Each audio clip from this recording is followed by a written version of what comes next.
people rise up and solve the great challenges of our time. We do it by embracing freedom and liberty. There may be no such thing as a free lunch, but this hour is as close as it gets.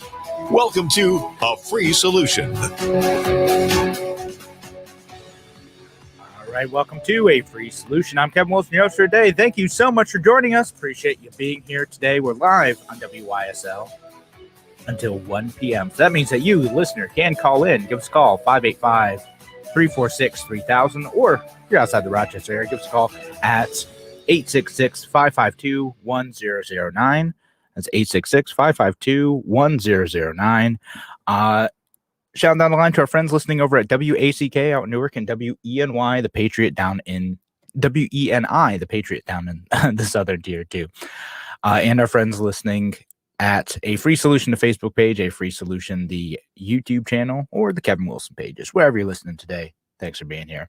All right, so we got, for those of you listening to WYSL, you heard the news lead in about the mayoral race. I'm going to talk a little bit about that because while I live in the city, I think it's interesting. And for at least those in the WYSL listening area, it's, I think, impactful to see, a sort of long-term incumbent overthrown. Like I was kind of coming into this expecting to be disappointed.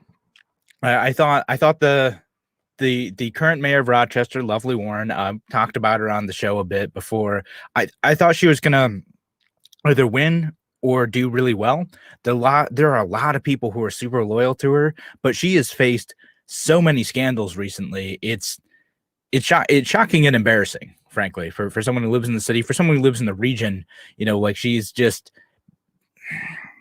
I think, failed to provide the type of leadership that she wanted. And I'll talk about who's will eventually be replacing her too. Malik Evans is the guy who won the Democratic primary, and effectively he's kind of won the race, right? Like he's probably going to be the new mayor unless Lovely Warren decides to do a write-in campaign in the fall or someone else does. But the Republicans didn't show up. Libertarians didn't show up. Sorry, I was going to run for mayor, y'all. And I couldn't find anyone else who would. But effectively, this guy's won. And that's how it goes with a lot of the races in the city too. If you're not a Democrat, it is super hard to win. We found that out the hard way. And by we, I mean me and Andrew Hollister. We found that out the hard way when he ran for city council. We raised a decent amount of money, knocked on a whole bunch of doors, had a good team. And then we'd knock on doors and they'd be like, yeah, that all sounds great. We agree with you. Oh, so where can I find you again on the ballot? Oh, just line B and then the Libertarian line. So you're running as a Republican and a Libertarian? I thought you were a Democrat. No, I'm a Republican. No, well, I can't vote for you now. Well, didn't you just agree with everything we said? Yeah, but I can't vote for a Republican or a Libertarian. No, I can't vote for any of those guys. Oh, come on. Are you serious? So yeah, this is what ends up happening. It is sad. It bumps me out, but effectively in the city of Rochester, if you don't win the Democratic primary, it's very, very difficult. Not impossible, just very difficult to win in the general election. And so far, no one else is officially on the ballot for the mayoral election. It's just going to be this guy. So unless you run a really good write-in campaign, not going to happen. That's how it goes. So anyway, Lovely Warren, the reason I'm a little bit shocked about this, again, people have been very loyal to her. They've stuck by her side through a lot of scandal. And again, this is the same mayor who was facing campaign finance charges recently too. So she is basically accused of kind of mixing funds and mixing purposes between her campaign and a PAC, which campaign finance wise can allow people to double dip. She's also got some heat for how she handled the Daniel Prude stuff. There's the way she tells the story. It's that she didn't know about this stuff. Mayor Warren didn't know about any of the Daniel Prude stuff, but I don't know. It kind of seems a little bit sketchy to me. She threw the police chief under the bus for this one, and basically said that the former police chief should have known to be more forthright in telling her about stuff. Not that I think he's blameless, but that I didn't particularly like the optics of that. And then there's, the stuff that happened to her husband too. We covered that in another show. If you listen to our podcast, just look up the episode about cocaine and unregistered guns.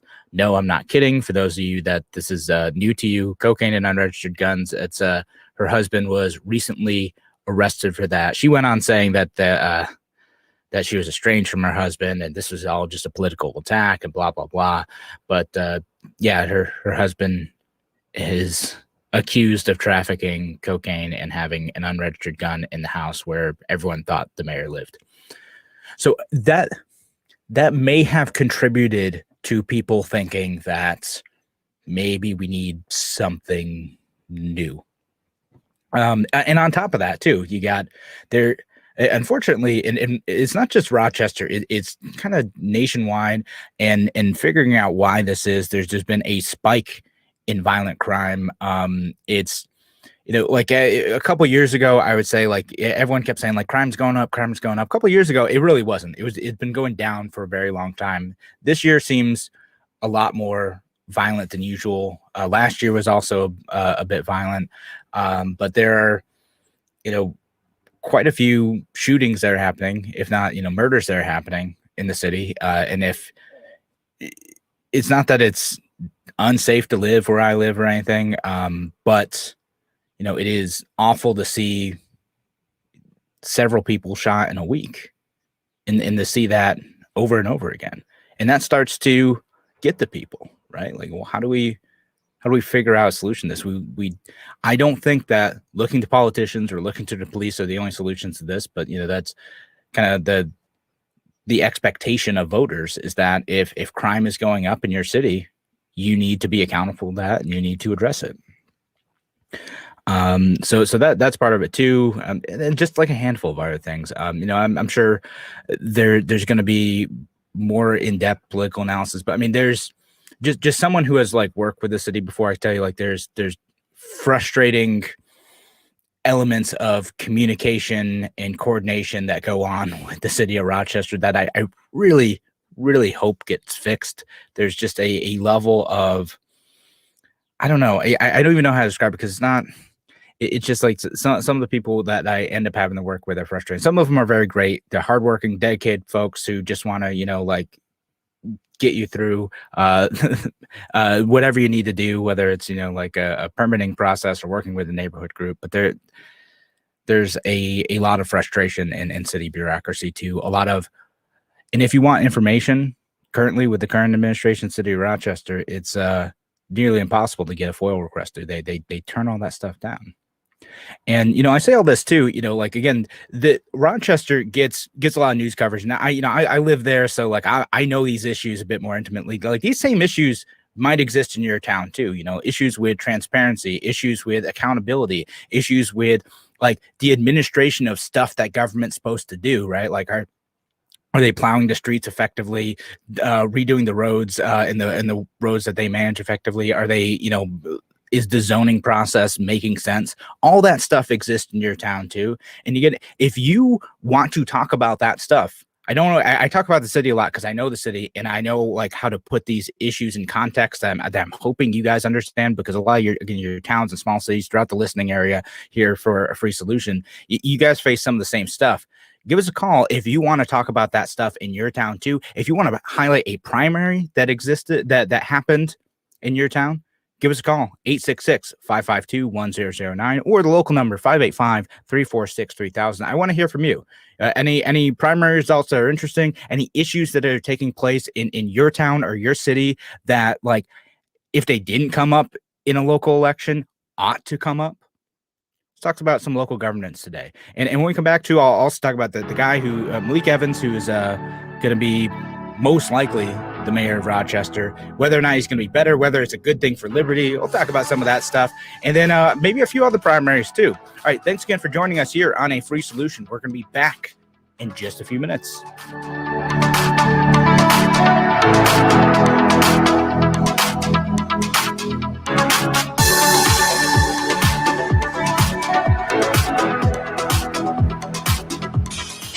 Your business relies on computers and technology to operate. Slow, unreliable networks and servers can cause unplanned downtime and affect your bottom line. The experts at SimpleTech Innovations are here to help. Their preventative maintenance program ensures that your computers and network are kept up to date and monitored for any issues, keeping your business running smoothly. They also help clients achieve HIPAA, PCI, and New York State cybersecurity compliance to keep your network safe and secure. Whatever your business IT needs are, SimpleTech Innovations should be your first call. They've won the Best in Rochester 8 years in a row and have an A+ Better Business Bureau rating. Call them today for a free consultation at 585-200-3182. That's 585-200-3182. SimpleTech Innovations.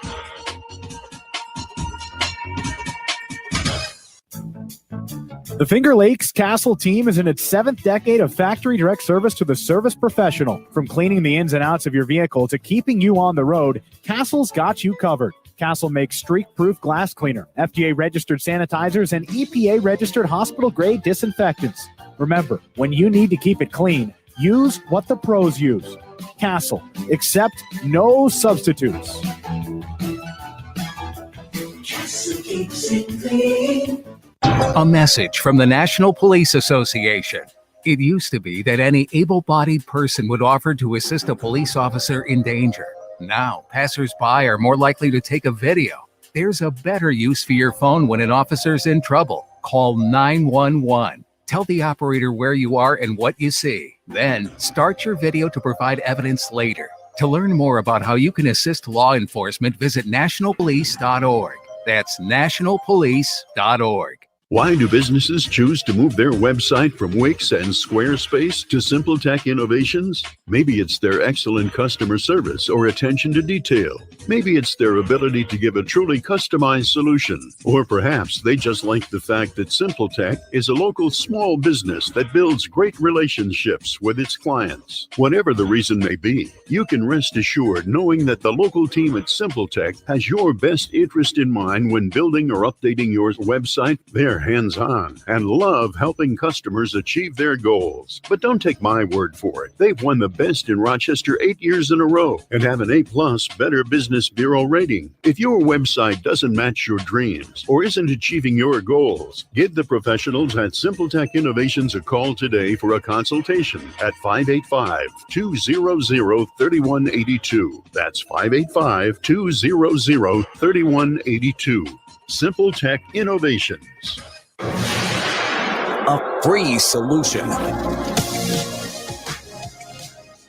All right, welcome back to A Free Solution. I'm Kevin Wilson, your host today. Thank you so much for joining us today. Thank you so much for listening. Again, we're live on WYSL until 1 p.m. today. Give us a call, 866-552-1009. That's 866-552-1009. Or the local number, 585-346-3000.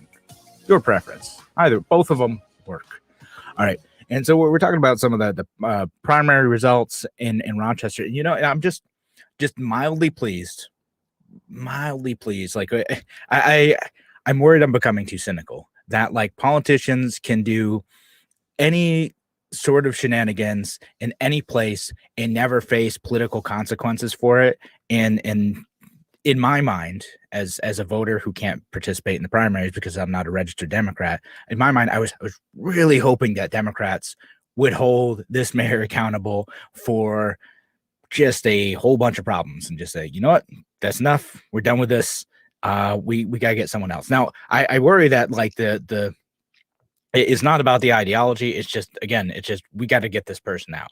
And you know, Malik Evans, the guy who won, he wants to say like that's not the case, and he won on his message or whatever. Nah, I'm pretty sure. And if you didn't hear the results too, this wasn't a close race. Malik Evans got 66% of the vote to Lovely Warren's 33% of the vote. It was a pretty definitive victory. And we saw another level of accountability too. There's a county legislator who had who'd been accused, and it looks like there's some pretty good evidence of it, of sending sexually explicit texts. The dude's married, but he had a whole bunch of women that he was talking to, texting with, saying some graphic stuff. Some of it more consensually than the others. Some of it, like the women weren't too happy about receiving some of those text messages. So Ernest Flagler or Mitchell, he lost his primary to a dude named William Burgess. And again, this is a county legislator type person, but this is a guy too, again, who has, who's been well known in the political scene, who I thought might, be able to survive this just because his political machine, the mayor's political machine, like there's the ability to turn out votes for your side in a proactive way. That's what wins elections. And hey, for your third party folks out there who think that messaging wins elections alone, that is not true. I mean, I hate to break it. Like I'm here on the radio talking messaging. It's a good thing. Let's talk about the issues. Let's educate people all day long. Great. But at the end of the day, what's going to win an election is getting out people to vote for your side, right? Like you got to have the machinery, you've got to have the organization, you have to have the boots on the ground to knock on the doors, to make the phone calls, to send the text messages, to do whatever you're going to do to make sure that people actually show up on election day. That's what wins elections. And I have been, until this election, very impressed with Lovely Warren's team's ability to do that, because I just heard and seen some of that happen. I saw some of that go on the last general election too. Saw that go in the primary election. They're very good at that. And apparently this time the scandals probably got some people to say that they weren't going to respond to that machine this time. And then Malik Evans, he turned out his folks. So I'm a tiny bit cynical about this. Again, it's not just the messaging. It's not that's and I want to invite this guy on sometime too. I want to invite Malik Evans on. If I'll reach out to him occasionally. If he's listening to this show, Malik, College Station, we'd love to hear from you. But I don't think that the message is what carried, and it's going to be interesting to see if what this guy is proposing is going to get through. Because the type of stuff that he's proposing, well, I'm a little bit skeptical of. He has some of his economic empowerment stuff. He calls it. It's like, all right, well, where are we going to get money to pay for this? His platform to make sure that you have a financial backup if you are short on your rent or something. All right, where are we going to get that? Maybe partnering with nonprofits to do that. Cool. Okay. Like, well, if you could use your bully pulpit to do that, but where are we going to pay for that? Where are we going to pay for, jobs programs for youth? Is there better ways to do it? Where are we going to pay for support for entrepreneurs? These are all, I think, questions that probably aren't going to be asked much in a Democratic primary, because Democrats just like, oh yeah, we'll get the money from somewhere, or we'll raise taxes or whatever. We already have a fleeing tax base in the city, and again, many cities have this too. It's terrible. Like you're not able to sustain all the programs that you want to do.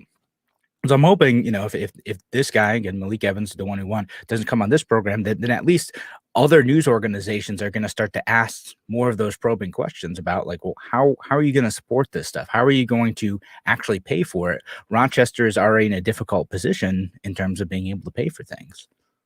It ain't easy with people leaving the area. And again, you get some like balance in the city. We had a lot of immigrants come to Rochester, so you get some balance there. But it's but doing things like he wants to increase essential services in neighborhoods. Another one is platform things like so we want like internet for everyone. All right, is the city going to pay for that? Are we just going to poke one of the internet providers in the area to provide that subsidy in addition to what New York State is doing?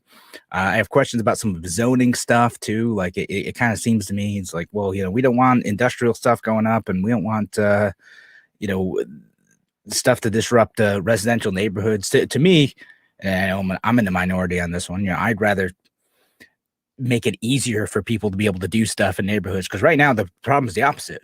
I've seen friends and business associates try to start up a business in a building that is clearly built for a business, and they're not able to get it done because it got rezoned to R1, or it's it needs to get a variance because they want to change something like a window or part of a driveway, and then you got to spend months doing this stuff. And I know it sounds nice to be like, well, we want to make sure that any disruptive businesses are in our neighborhoods, but also like businesses need to go somewhere. And if you want a walkable city, and the people in the city want that. If you're in the suburbs, it's a different thing. You set it up differently. But if you're in a city, you want walkable neighborhoods where you can go to stores around you. So again, this is a long way of saying, I have a bunch of questions for what this is going to mean for me, what this is going to mean for my city. And we're seeing like other races too. Like it looks like there may be some disruption going on in Buffalo and Syracuse and whatnot as well. I think that the Democrats are also facing their own kind of grassroots upheaval. And we saw in the city council elections in Rochester too, a couple of the people who were, I would say, like kind of outside of the Rochester establishment ended up winning, people who weren't incumbents, like the Stanley Martin, who is one of the people leading Black Lives Matter in Rochester. She won her primary, so she's most likely going to be a city council member next year, and that's going to be interesting to see, how she meshes with the rest of city council, plus the kind of radical lefty folks like my city council member Mary Lupien, and how they are able to build a coalition to transform the city or not, where they're on more of the abolish or defund the police type of folks, whereas the city budget that got through this time, the defunding of the police in Rochester didn't actually do that, and more shifted some of the services to another department. It didn't actually defund anything. I mean, that's always how it goes, right?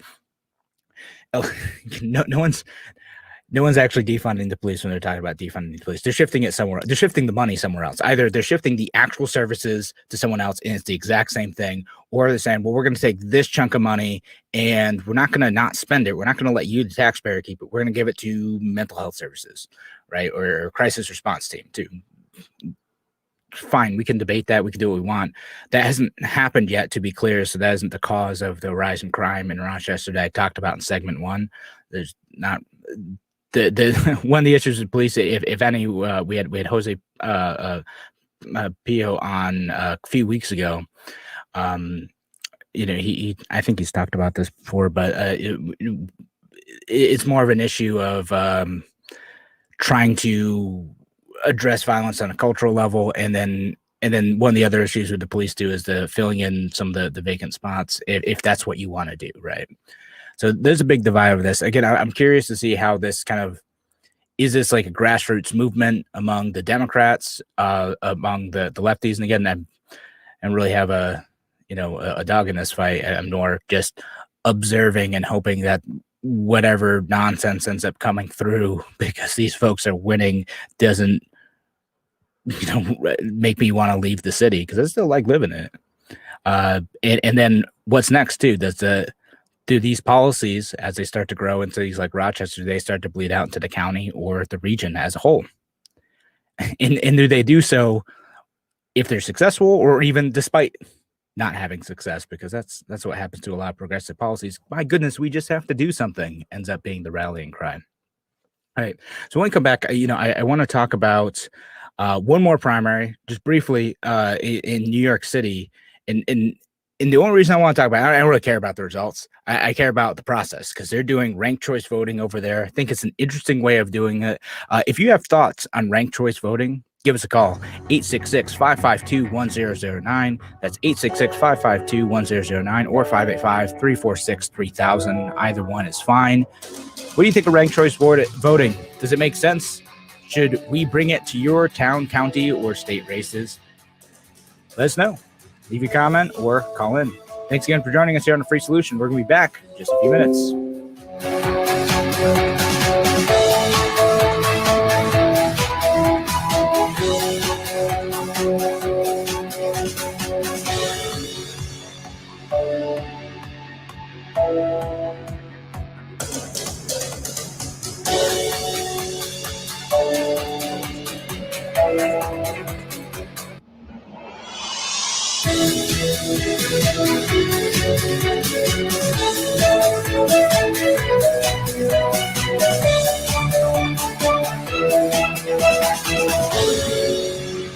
Now it's Dan Bongino, weekday afternoons.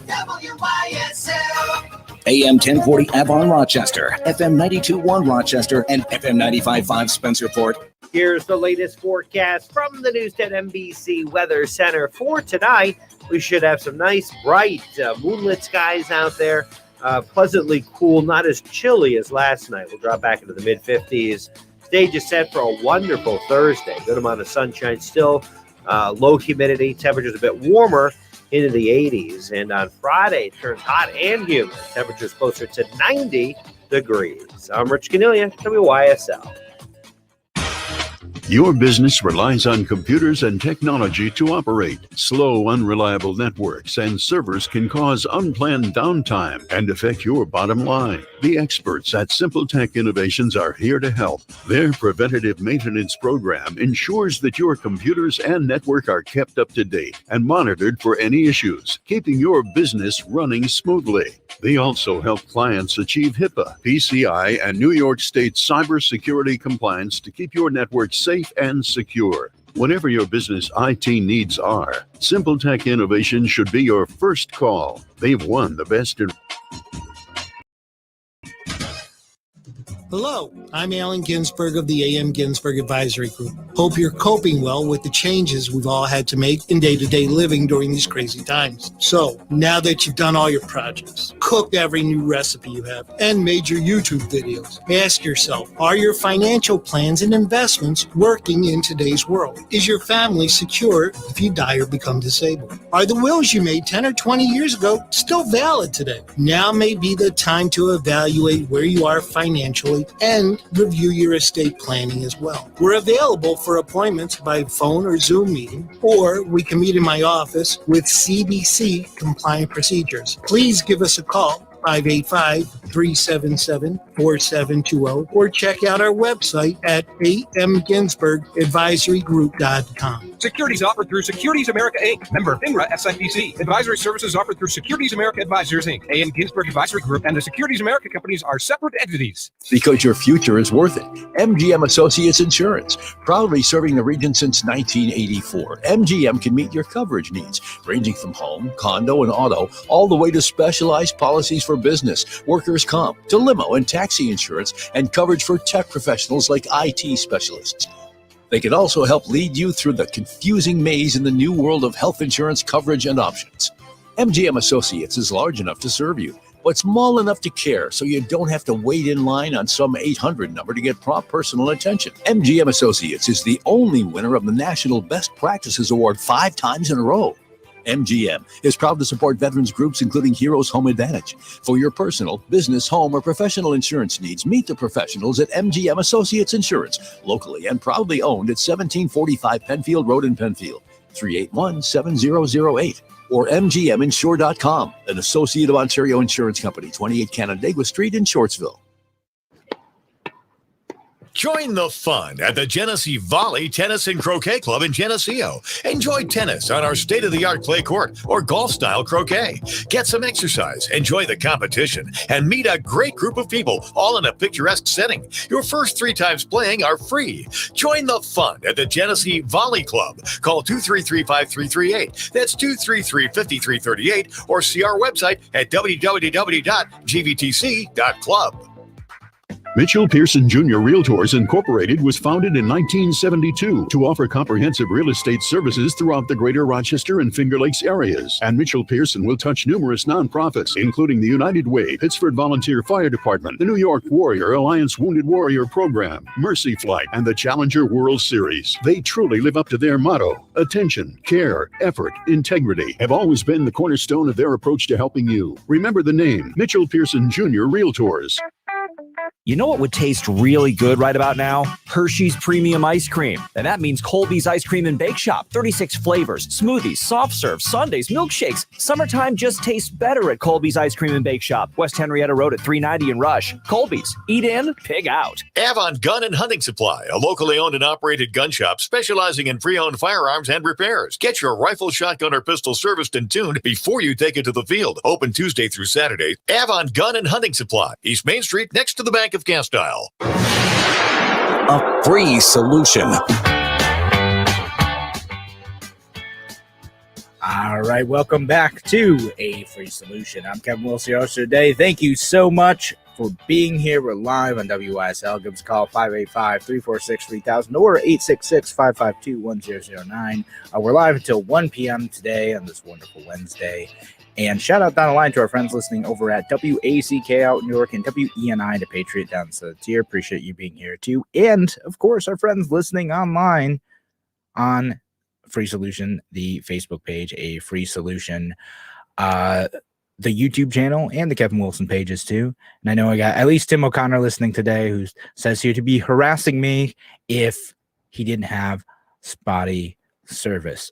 Tim, you're gonna have to wait till Friday to harass me. Of course, again, new schedule for the week, folks, is as me on Monday, Wednesday, Larry Sharp on Tuesday, Tim O'Connor on Thursday, and then both Tim and I will be sharing the Friday show. So make sure you listen here, wherever you're listening to A Free Solution, whatever platform, for Tim O'Connor on Thursdays and then Tim O'Connor on Fridays with me. All right, so but back to the topic at hand. We're talking about primaries, and one of the interesting primaries that, and I'm following this more for the process rather than the politics itself. Like Larry can talk about New York City politics if we want to talk about New York City politics. He's probably going to know about the mayoral race and if it matters, and if any of that stuff is going to impact us here in kind of Western New York, Southern Tier, any of those places, that wherever you're listening here in upstate New York.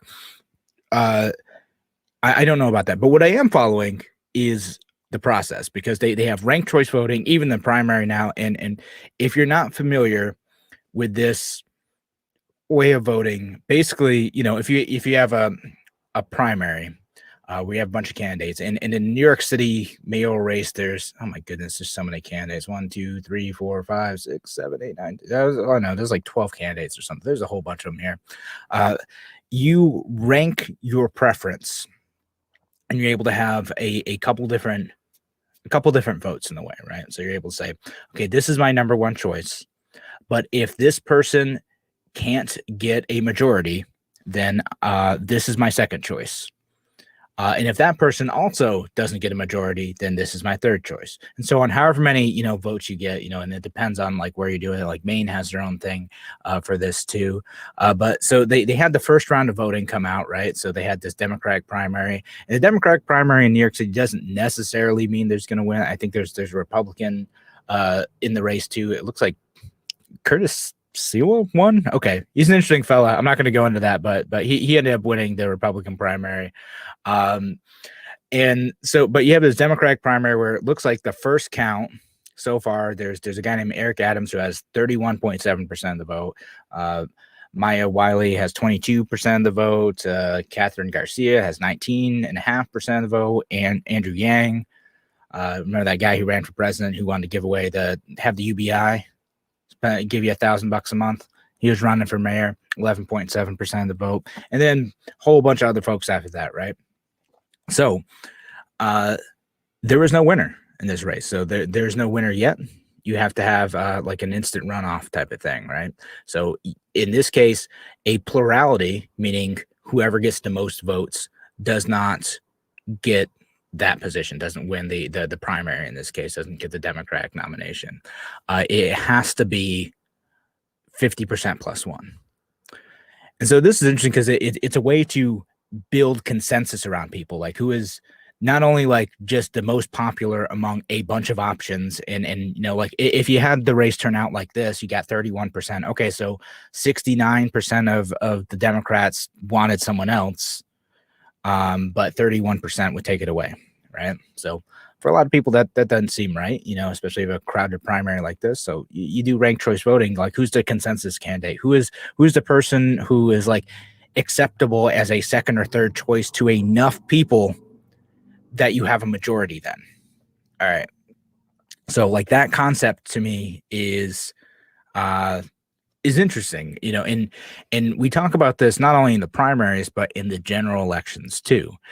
So like imagine, you get in the voting booth and, you're looking at, like what it was in 2020, right? You got Donald Trump and then Joe Biden and Joe Jorgensen, who's the Libertarian presidential candidate, and then Howie Hawkins, who is the Green candidate. Maybe you're like, listen, I wanna vote for the Libertarian candidate, but also, maybe you like Trump, or maybe you like Biden. I don't know. No judgments here. This is hypothetical. So maybe you like one of them, and like they're okay. I don't want to spoil my vote, though. I don't want to say like, well, I'm going to vote for a third party candidate, and so but then the race ends up being close. So what if by not voting for the Republican, the Democrat ends up winning? Like that's a spoiler effect, right? Like there's something I get with libertarians all the time. I don't really like that argument, but I get the logic of that argument. With ranked choice voting, you don't have that issue, right? Because then you could say, Joe Jorgensen is my number one. I'm going to cast that on the first ballot.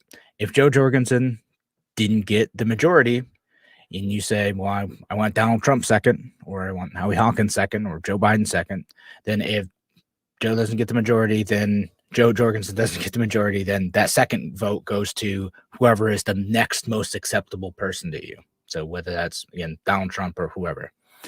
So that's a good way. To me, that's a good and interesting way to get around that spoiler effect, to make sure that we, don't feel like we're throwing away our vote, because it still counts. Then, we're still able to say that, ultimately, if my principal choice doesn't win, then, I'm going to go to the next best thing. And what could be interesting about this too, is then if people use this system, like they're doing in New York City, and like they're doing in some other states, does it better express the preferences that voters have? Are they more likely to support someone who maybe is like a less safe candidate, right? Like maybe you're more likely, like in a Republican primary, to support someone like Rand Paul. You're like, I don't know if Rand Paul really has a chance, but I'd rather go with this other safe candidate over here.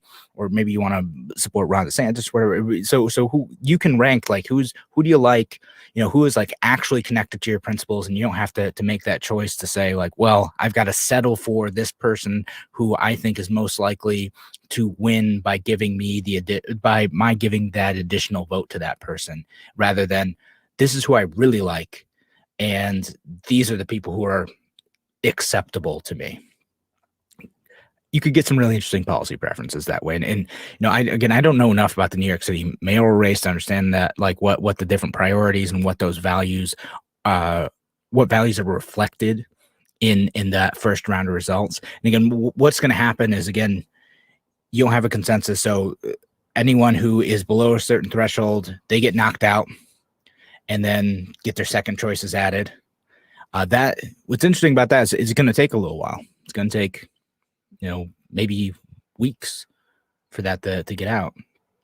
And so they're not going to know the results right away. But again, I kind of like this. I think it would be cool in some races to have ranked choice voting. I think it would be good for third party and independent candidates to have ranked choice voting, and you'd get more people expressing that preference, because, again, it killed me when Larry was running back in 2018, where it had people being like, oh, I support Larry and I have a 8-foot banner sign in my front yard of Larry Sharp, but gosh, I had to vote for the Republican because what if he could beat Cuomo?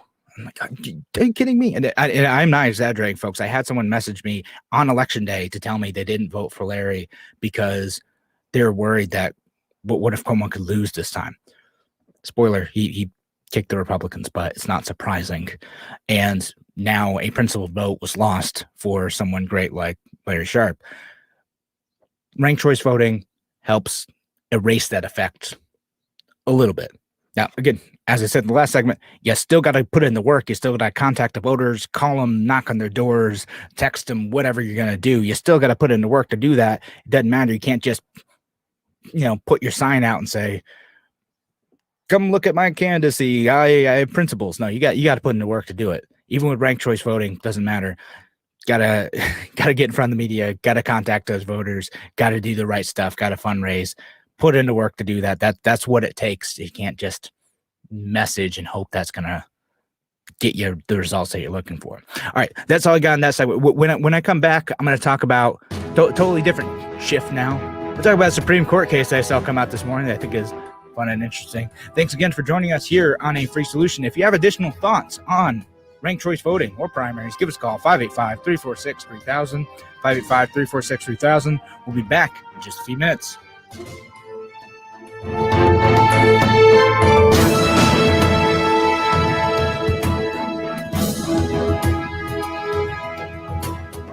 Why do businesses choose to move their website from Wix and Squarespace to SimpleTech Innovations? Maybe it's their excellent customer service or attention to detail. Maybe it's their ability to give a truly customized solution. Or perhaps they just like the fact that SimpleTech is a local small business that builds great relationships with its clients. Whatever the reason may be, you can rest assured knowing that the local team at SimpleTech has your best interest in mind when building or updating your website. They're hands-on and love helping customers achieve their goals. But don't take my word for it. They've won the best in Rochester 8 years in a row and have an A+ Better Business Bureau rating. If your website doesn't match your dreams or isn't achieving your goals, give the professionals at SimpleTech Innovations a call today for a consultation at 585-200-3182. That's 585-200-3182. SimpleTech Innovations. Hi, my name is Ryan Bourne. And I'm Danica Bourne. And we're the owners of South Coast Tax. We would like to thank our Lord for protecting us from evil. Psalm 91 states, "He is my refuge and my fortress, for he will rescue us from every trap and protect us from deadly disease." South Coast Tax are Christian-based tax accountants and attorneys who specialize in releasing bank levies, wage garnishments, and filing complex tax returns. We are the leaders in acceptance of offers and compromise with awesome results. We are also a small firm who will treat you like family and not just a number. Call us today at 1-800-TAX-1176 for a free consultation, and we'll take the time to explain all of the programs that you qualify for in order to allow you a fresh start. In John 8:36, so if the Son sets you free, you will be free indeed. And one way we can achieve that is by being debt-free. So let us help you today. Call us at 1-800-TAX-1176, and together we can help achieve this goal by putting the IRS tax debt behind you for good. Again, that number is 1-800-TAX-1176.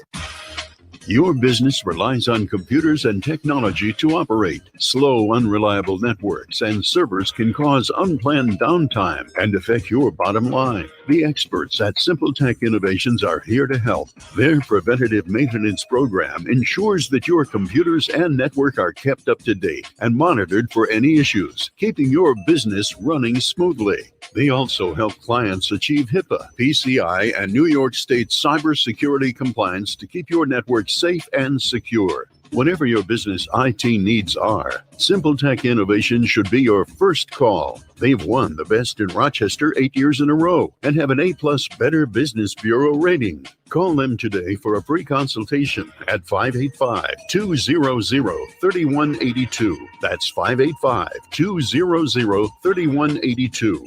SimpleTech Innovations.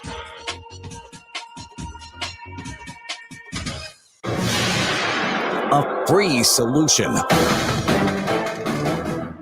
Welcome back to A Free Solution. I'm Kevin Wilson, your host for today. Thank you so much for joining us. Again, we're live here on WSL until 1 p.m. So give us a call if you want to participate in the discussion. 585-346-3000. That's 585-346-3000. I'm trying to slow down for you. I realize I'm saying the number a bit quick, folks. Also, 866-552-1009. 866-552-1009. Either one. If you're outside the area, call the 800 number. If you're inside the Rochester listening area, 585-346-3000. Totally different topic now. Let's switch up. I've been talking about primaries this whole time, talking about Rochester primary, talking about New York City, ranked choice voting, all that stuff. Different topic. Supreme Court case just came out, and I just find it very interesting. So here's the title of the article I'm looking at. Supreme Court rules cheerleaders F-bombs are protected by the First Amendment. And so what this case was, and this was an 8-1 vote of the Supreme Court, is basically students are able to use are protected using F-bombs online from punishment by their schools. And so it's It's really interesting because so if you're a student listed, if you're a high school student listed to this program, like the Supreme Court has basically said you don't really have an unlimited right to free speech in the same way that I do. Well, I don't have an unlimited right to free speech too. If I say the F-bomb on the air here, the FCC is going to go after me in the station. So I don't have that either. But in high school, you have limited rights to free speech if it's considered disruptive to classroom activity, right? And that's what the ruling in this case reconfirms too. It can't be it can't be considered disruptive to classroom activity. Even some out of school speech could be considered disruptive to classroom activity if it was harassing or threatening or something like that. But in this case, this was a girl who was blowing off steam on, social media, just saying, doing what teenagers do, flipping off the camera, saying F to school. She was mad she didn't make the varsity cheer squad. That's what it was. She was a 14-year-old mad at. If you've been a teenager, you've probably been there before, and you want to swear and yell and be edgy and all that stuff. So she did this, and then she got kicked off of the JV cheer squad because she went online and talked about this stuff. And so the Supreme Court saying, nope, that speech is protected, that the school shouldn't have done that, and that type of speech, which they didn't consider disruptive to the classroom experience, is protected. And I'm not a lawyer, and I haven't read like the full text of the case. I've just read a handful of like news articles about it, and I kind of skimmed the what do you call it, the decision that came out. What I'm going to guess is, again, this is pretty narrow, right? It's just saying that certain types of speech, as long as they're not, again, considered disruptive to classroom activity, are protected. You're able to do this thing, and probably only in like a public school context, right? Or like a public institution context. The government cannot harass you or cannot punish you for your speech outside of that institution. So like, again, if you're a student and you're in the classroom and you're dropping F-bombs in the middle of class, yeah, that's not protected speech. The school can punish you for that. If you're wearing, certain types of like edgy clothing that is considered disruptive, the school can punish you for that. If you're just blowing off steam afterwards and you're not harassing someone, bullying someone, threatening someone, then your speech is protected. Now, this ruling, which makes sense, I think it's good. It seems like a good thing, and I'm glad it's 8-1. Doesn't mean for you folks out there who are kind of free speech enthusiasts that you can do that anywhere, right? Like again, I can go and say, F the government if I want to, as long as I'm not doing it on these FCC controlled radio waves. But it doesn't mean my speech doesn't have consequences though. And that's just interesting thing about this is, in a team context, if you're bad mouthing your team at a public institution, apparently that right's protected. Now, if I do that to my employer, if I get on this show and I talk, nasty about the people who pay me, they absolutely can fire me for that. That's not protected by free speech. Like, they're not a government institution. I am an at-will employee where I work. If you have a contract, maybe things are a bit different if they have to fire you for cause or whatever. But I'm an at-will employee. My speech isn't protected in that sense. It's protected from government, but it's not protected from consequences in the private sphere. If I say something nasty about my employer, they could fire me. They could choose not to give me money anymore. That was always a voluntary arrangement. If I say something nasty about, my friend on this show or on social media or whatever, well, in this case is both, that is a type of speech that is protected by the government, as in the government cannot punish me for it. But it doesn't mean my friend might say, hey, Kevin, you're being a jerk. I don't want to associate with you anymore. Still consequences to that speech. So this will be interesting to see again how this plays out, how this ends up impacting other types of free speech decisions, particularly among students. Because as I mentioned at the beginning of this, students just don't have all that many rights in a school setting, which is another reason why I'm generally in favor of moving, towards away from public schools, right? Like that, if you have the opportunity to be able to pursue your own educational, opportunities that you should be able to take that, and more people should have that option. Right now it's difficult in many places, and unfortunately, touching back on the primary thing, a lot of the people who won the school board commissioner spots in Rochester want to freeze charter schools in Rochester. So charter schools, of course, give students who aren't happy with the public school system an opportunity to try something slightly different, still sort of controlled by public funds and public oversight, but slightly different nonetheless. They want to freeze those. They want to make it so that fewer and fewer students have the opportunity to go to charter schools in the city of Rochester. And that's a shame.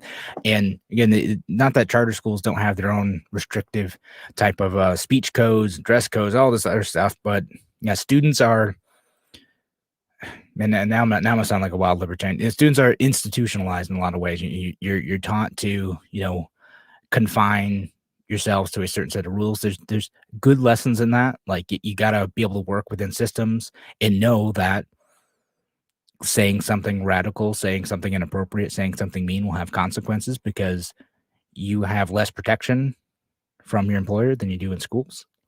But if you restrict that free expression mindset too much, if you make it so students can't vent, if you make it so students don't have the ability to make those dumb mistakes as a teenager, then that's when you run into bigger problems in adulthood. Or again, you get students who are coming out of these public institutions.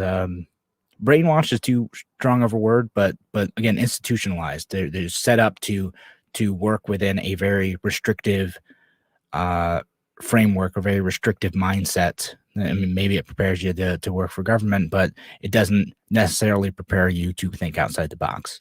All right, yeah. So again, I'm on a bit of a tear lately about public schools. I've been thinking about it so much more lately because now I have my own son. I'm like, all right, shoot, what am I going to do in a few years thinking about, am I going to put him in a public school, particularly in the Rochester City School District system, where they're trying to shut down charter schools. They're trying to give me less options as a parent to make sure that I can find a school where my kid's going to be successful. Not related to this case, just a slight offshoot. This case, again, free speech, narrow ruling. You're able to say, you as a student are able to blow off some steam on social media afterwards, as long as it's not bullying and harassment. It's a good thing. And I'm happy to see that a lot of Donald Trump Supreme Court picks are on the right side of these issues. One of the best things that guy did as a president, Neil Gorsuch, getting in the Supreme Court position. All right, so we're about out of time, folks. Again, schedule coming up this week. Tim O'Connor going to be in tomorrow. Friday, me and Tim O'Connor. Thanks again for joining us on A Free Solution. I will talk to you on Friday, but make sure you listen in on Thursday too.